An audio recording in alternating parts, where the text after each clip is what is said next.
ସେଇ ସମୟର ପରିସ୍ଥିତିରେ ମଧ୍ୟ ବହୁତ ତାଡ଼ନା ହଉଥିଲା। ଯେମିତି ଆଜିକା ଦିନରେ ମଧ୍ୟ ତାଡ଼ନା ଘଟୁଛି। ଅନେକ ପ୍ରଭୁ ଯୀଶୁ ଖ୍ରୀଷ୍ଟଙ୍କୁ ଗ୍ରହଣ କରୁଥିବା ଲୋକମାନଙ୍କୁ ହତ୍ୟା କରାଯାଉଛି, ଅନେକ ପ୍ରକାର ନିର୍ଯାତନା ଦିଆଯାଉଛି, ଅନେକ ପ୍ରକାର ଶାରୀରିକ ଭାବରେ ଆଘାତ ଦିଆଯାଉଛି, ମାନସିକ ଭାବରେ ଆଘାତ ଦିଆଯାଉଛି, ଗ୍ରାମରୁ ବାସନ୍ଦ କରାଯାଉଛି, ବିଭିନ୍ନ ପ୍ରକାର ଅତ୍ୟାଚାର ଆମେ ଦେଖିବାକୁ ପାଉଛୁ। ଏହା ଏକ ସ୍ୱାଭାବିକ ବିଷୟ ଯେ ଅତ୍ୟାଚାର, ନିନ୍ଦା, ଅପମାନ ନିଶ୍ଚିତ ଭାବରେ ଆସିବ। କିନ୍ତୁ ଏ ପ୍ରକାର ସମୟରେ ଯେ ଅଧିକ ମାତ୍ରାରେ ମଣ୍ଡଳୀ ବୃଦ୍ଧି ପାଉଥିଲା ତାହା ହେଉଛି ସବୁଠାରୁ ଆଶ୍ଚର୍ଯ୍ୟଜନକ ବିଷୟ। କିଛି ଲୋକ ଭୟ କରୁଥିଲେ, କଣ? ପ୍ରଭୁଙ୍କୁ ଭୟ କରୁଥିଲେ। ତାଡ଼ନାକୁ ଭୟ କରୁନଥିଲେ, ତାଡ଼ନାକାରୀମାନଙ୍କୁ ଭୟ କରୁନଥିଲେ, କିନ୍ତୁ ସେମାନେ ପ୍ରଭୁଙ୍କୁ ଭୟ କରୁଥିଲେ। ଯେହେତୁ ସେମାନେ ପ୍ରଭୁଙ୍କୁ ଭୟ କରୁଥିଲେ, ସେଥି ସକାଶେ ସେମାନେ ପ୍ରଭୁଙ୍କ ନିକଟକୁ ଆସୁଥିଲେ। ସେମାନେ ଦେଖିପାରିଲେ ପ୍ରେରିତ ମାନଙ୍କର ଜୀବନର ଏକ ତ୍ୟାଗପୂର୍ଣ୍ଣ ଜୀବନ। ପ୍ରେରିତ ମାନଙ୍କ ପାଖରୁ ସେମାନେ ଦେଖିବାକୁ ପାଇଲେ, ଜାଣିବାକୁ ପାଇଲେ ଏକ ଉପଯୁକ୍ତ ଶିକ୍ଷା। ପ୍ରେରିତ ମାନଙ୍କ ଦ୍ୱାରା ହେଉଥିବା ଅନେକ ଅଦ୍ଭୁତ କାର୍ଯ୍ୟ ମଧ୍ୟ ସେମାନେ ଦେଖିବାକୁ ପାଇଲେ। ସେମାନେ ଏକ ସତ୍ୟ ଜାଣିବାକୁ ପାଇଲେ। ଯେହେତୁ ଏହି ପ୍ରକାର ତାଡ଼ନା ସମୟରେ, ଏହି ପ୍ରକାର କ୍ଲେଶ ଘଟୁଥିବା ସମୟରେ ଜଣେ ସାଧାରଣ ମନୁଷ୍ୟ ଆସି ସେ ମଧ୍ୟରେ ଯୀଶୁଙ୍କୁ ଗ୍ରହଣ କରିବା ଆଦୌ ସହଜ କଥା ନୁହେଁ କି ସମ୍ଭବ ନୁହେଁ। କିନ୍ତୁ ଏ ପ୍ରକାର ସମୟରେ ମଧ୍ୟ ଲୋକମାନେ କାହିଁକି ନିଜର ଜୀବନକୁ ବାଜି ଲଗେଇ ଏତେ ବିପଦ ଥିବା ସମୟରେ ମଧ୍ୟ କାହିଁକି ଯୀଶୁଙ୍କୁ ଗ୍ରହଣ କରିବା ପାଇଁ ଆଗକୁ ଆସୁଥିଲେ? ସେମାନେ ଦେଖିଲେ ସତ୍ୟ ବିଷୟ, ସେମାନେ ଦେଖିଲେ ବାସ୍ତବ ବିଷୟ, ସେମାନେ ଦେଖିଲେ ପ୍ରକୃତ ବିଷୟ। এই ସତ୍ୟ, ବାସ୍ତବ, ପ୍ରକୃତ କଣ ସବୁ ସତ୍ୟତା ସେମାନଙ୍କ ପାଖରେ ଥିଲା? ସେମାନଙ୍କ ପାଖରେ ସତ୍ୟ ପ୍ରେମ ଥିଲା।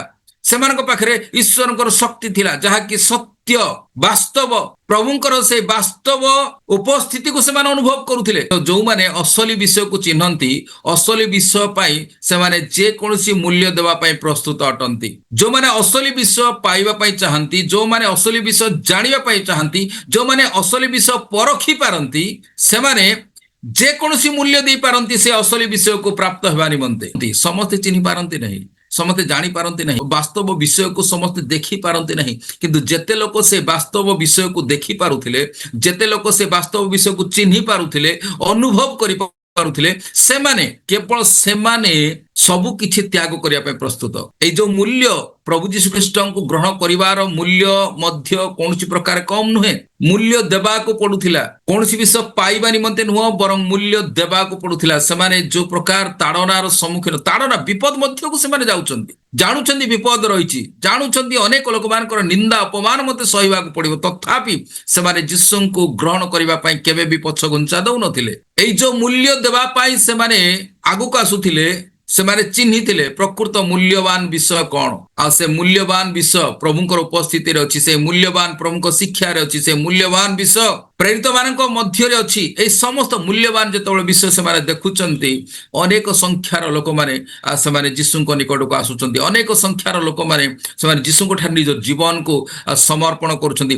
ଦେଖୁଛନ୍ତି ସେଇ ସ୍ଥାନରେ ସମାଧାନ ଅଛି, ସେଇ ସ୍ଥାନରେ ଶାନ୍ତି ଅଛି, ସେଇ ସ୍ଥାନରେ ଆନନ୍ଦ ଅଛି, ସେଇ ସ୍ଥାନରେ ମୁକ୍ତି ଅଛି, ସେଇ ସ୍ଥାନରେ ଅନନ୍ତ ଜୀବନ ଅଛି। ପ୍ରତ୍ୟେକ ବାସ୍ତବ ସତ୍ୟ ବିଷୟ ସେଇ ସ୍ଥାନରେ ଥିଲା।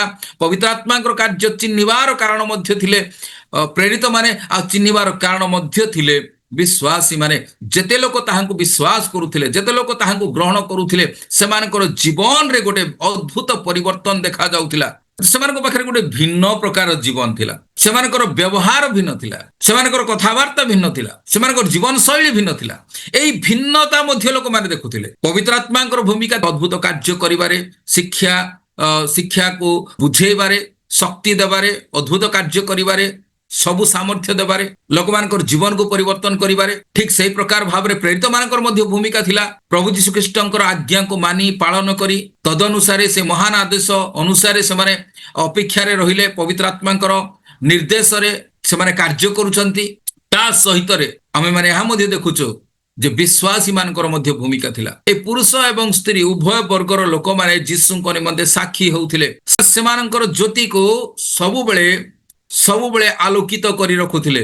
ତାଡ଼ନା ସମୟରେ ମଧ୍ୟ, ଅପମାନ ପାଇବା ସମୟରେ ମଧ୍ୟ, ନିନ୍ଦା ପାଇବା ସମୟରେ ମଧ୍ୟ ସେମାନେ ଯୀଶୁଙ୍କ ନିମନ୍ତେ ସାକ୍ଷୀ ହେଉଥିଲେ। ସେମାନଙ୍କର ଜୀବନ ସମ୍ପୂର୍ଣ୍ଣ ଭିନ୍ନ ଥିଲା। ଏକ ପବିତ୍ର ଜୀବନ ସେମାନେ କାଟୁଥିଲେ, ଏକ ଶୁଦ୍ଧ ଜୀବନ କାଟୁଥିଲେ, ଏକ ଧାର୍ମିକ ଜୀବନ କାଟୁଥିଲେ, ଏକ ପ୍ରଭୁ ପରାୟଣ ଜୀବନ କାଟୁଥିଲେ, ଯୋଉଥିପାଇଁ ଅନ୍ୟମାନେ ସେମାନଙ୍କୁ ଦେଖି ଆକୃଷ୍ଟ ହେଉଥିଲେ। ମଧ୍ୟ ଯେଉଁମାନେ ପ୍ରକୃତରେ ପ୍ରଭୁଙ୍କୁ ପ୍ରେମ କରନ୍ତି, ଯେଉଁମାନେ ପ୍ରକୃତରେ ପ୍ରଭୁ ଯୀଶୁ ଖ୍ରୀଷ୍ଟଙ୍କୁ ଗ୍ରହଣ କରିଛନ୍ତି, ଯେଉଁମାନେ ଯୀଶୁଙ୍କର ଆଜ୍ଞା ପାଳନ କରନ୍ତି, ସେମାନଙ୍କ ମଧ୍ୟରୁ ପ୍ରକୃତ प्रेम देखा जाए से माने प्रकृत रे प्रेम करि पारंती आ जो माने प्रकृत प्रेम पाइले जो माने प्रकृत प्रेम देखिबा को पाइले चिन्ही पारिले आ से माने यीशु को निकट को आसिले आमान को प्रेम देखि जगत जानिबो एई विश्वासी मानकर प्रेम देखि विश्वासी मानकर ए पवित्रता धार्मिक जीवन देखि आ विश्वासी मानक मध्य रे प्रभु जो अद्भुत कार्य करिथिले ए समस्त देखि अनेक लोक माने आकृष्ट होथिले आजि मध्य आजि ठीक सही प्रकार घटना घटुची जो परिवार रे आजि निराश हताश आउ कोनसी बाट नहीं आउ कोनसी समाधान नहीं सही समय गोटे मात्र विकल्प जो माने यीशु को निकट को आसंती सेमान जीवन रे शांति समाधान पाती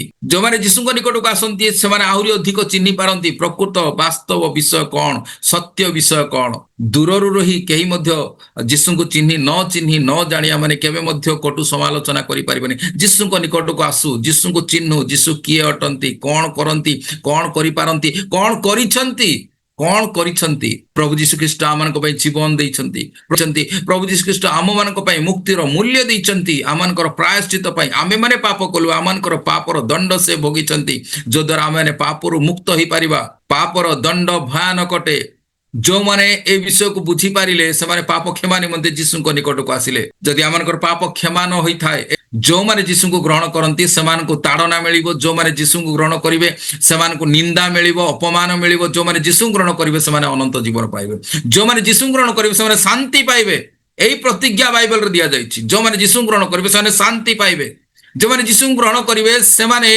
अनंत जीवन अधिकारी हेबे जो माने यीशु को ग्रहण करिवे निश्चित भाव रे आरोग्यता रहिछि सुस्थता रहिछि सेमानकर समाधान रहिछि नैराश्यता मध्य रे प्रभु आशा देबे शांति देबे तार मजबूत विश्वास देबे जो माने यीशु को निकट को आसंती से माने ईश्वरकर शक्ति प्राप्त हेबे ईश्वरकर उपस्थिति सेमानक मध्य को आसीबो ईश्वरक सहित संलग्न जीवन काटी परिबे एक शुद्ध जीवन काटी परिबे एक पवित्र जीवन काटी परिबे एहा सत्यता अटे आज एई विषय मूल्यवान विषय पाइया पई आज अनेक लोक माने यीशु को ग्रहण करंती आज मध्य आपण माने जो यीशु को ग्रहण करिसंती तेबे आपण मानक संगे प्रभु अछंती जदि आपण माने करि नाहंती तेबे मध्य प्रभु आपण मानक आकर्षित करंती प्रभु तेबे मध्य आपण मानक कथा कहंती जदि आमे यीशु को विरोध करूछु तेबे मध्य प्रभु आपण मानक प्रेम करंती तेबे मध्य प्रभु आपण मानक निमंते चिंता करंती कि प्रकार आपण माने अनंत जीवन पाइबे कि प्रकार आपण माने उद्धार पाइबे कि प्रकार आपण माने पापर रक्षा पाइबे जेतु आपण मानकर समस्तक पाप पाई जगतर समस्त जगतर सब लोक मानकर पाप पाई प्रभु यीशु ख्रीष्ट मूल्य देई सारिचंती